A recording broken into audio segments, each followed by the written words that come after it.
2025નું વર્ષ છે, તો કોઈ સ્પેશિયલ એવું કાઉન્ટર રહેશે જે લોંગ ટર્મ માટે તમે અહીંયાથી સલાહ આપશો કે એના પર એક ફોકસ હોવું જોઈએ? મારા માટે તો દરેક દિવસ સ્પેશિયલ હોય છે. માત્ર એક નવા વર્ષની શરૂઆત તો દરેક સ્તર પર હોય છે ચારની.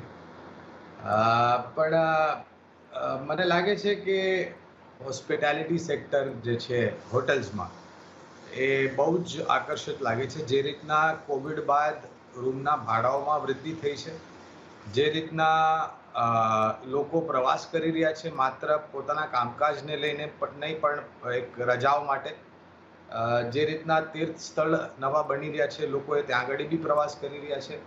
વિદેશોથી ઘણા બધા પ્રવાસીઓ આવી રહ્યા છે.